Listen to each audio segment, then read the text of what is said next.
சிங்கத்தின் நாதத்தில் செந்தமிழின் பாதத்தில் சீருகின்ற மொழிகளின் சங்கமமே உன்னை வாழ்த்தி வணங்கி என் உரையை துவங்குகிறேன். மாணவரின் தோழர் என்ற தலைப்பில் உங்கள் செவிகளுக்கு விருந்தளிக்க வந்திருப்பவர் உங்கள் ரேஷ்மா சத்யபாலன். டாக்டர் எம்ஜிஆர் ஜானகி கலை மற்றும் அறிவியல் கல்லூரியில் 1ஆம் ஆண்டு படித்து வரும் மாணவி. இப்போ உலகில் எத்தனையோ கோடி மனிதர்கள் பிறந்து வளர்ந்து வாழ்ந்து மாய்கின்றார்கள். அதில் குறிப்பிடத்தக்க மனிதர்கள், அதாவது மனிதர்களே காலத்தால் அழியாத பெயர்களினை உடையவர்.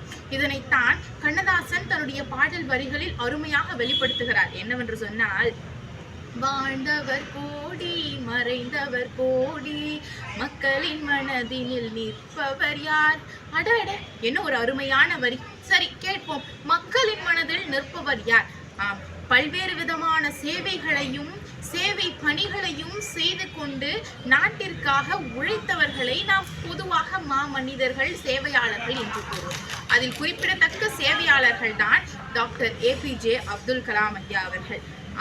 அவர் செய்த சாதனைகள் என்னவென்று தெரியுமா? நீங்கள் அனைவரும் கூறுவீர்கள், அவர் ஒரு மிகப்பெரிய விஞ்ஞானி, சாதனையாளர் என்று. அதையெல்லாம் தாண்டி அவர் செய்தது வெளிநாடுகளில் தயாரிக்கக்கூடிய ஏவுகணைகளை நம் நாட்டிலும் தயாரிக்க முடியும், அதாவது வல்லரசாக போகும் இந்தியாவிலும் தயாரிக்க முடியும் என்பதை நிரூபித்து காட்டியவர். அக்னி, பிருத்திவி போன்ற ஏவுகணைகளை தயாரித்தவர். அது மட்டுமா, அவர் ஒரு சிறந்த ஆசிரியர், மிகவும் சிறந்த ஜனாதிபதியாக பணியாற்றியவர் என்றெல்லாம் கூறுவீர்கள். இதையெல்லாம் தாண்டி அவர் செய்த மிகப்பெரிய சாதனையாக நான் கருதுவது என்னவென்று தெரியுமா? மாணவர்களின் தோழனாய் விளங்கியது. எப்படி என்று கேட்கிறீர்களா? நாட்டின் மீது சிறிதளவும் பற்றில்லாத மாணவர்களிடத்தில் கூட நாடு என்றால் என்ன, நம் நாட்டிற்காக நான் எப்படி உழைக்க வேண்டும் என்பதை வலியுறுத்தியவர். தன்னுடைய சொற்பொழிவின் மூலம் ஒட்டுமொத்த இளைஞர்களையும் மாற்றியவர். சுண்டி கிடந்த இரத்த நாளங்களை கூட சுரண்டி பார்த்தவர் நம்முடைய கலாம் ஐயா அவர்கள்.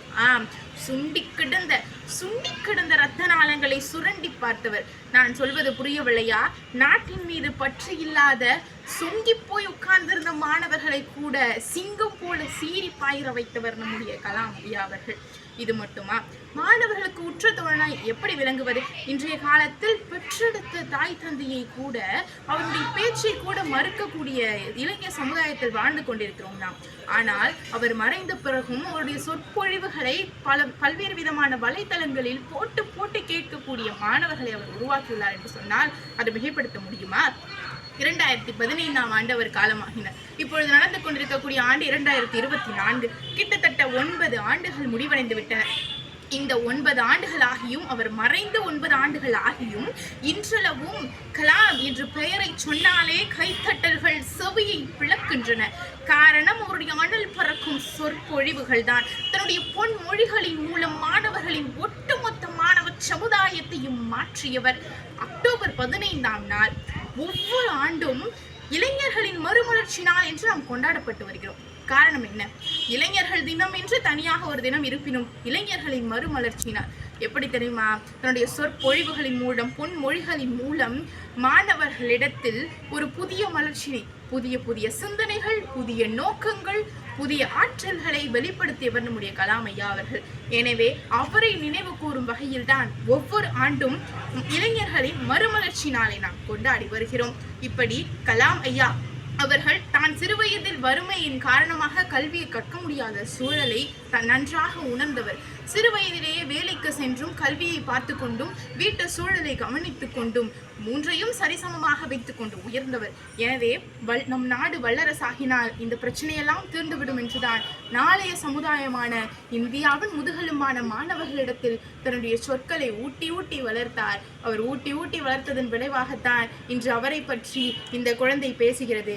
நாளை மறு குழந்தையும் பேச நான் உதவுவேன். எனவே அப்துல் கலாம் ஐயா அவர்களின் வழிவந்த என்னையும் சேர்த்து உங்களையும் சேர்த்து அவருடைய பொன்மொழியின் மூலம் இந்த உரையை நான் முடிக்கிறேன்.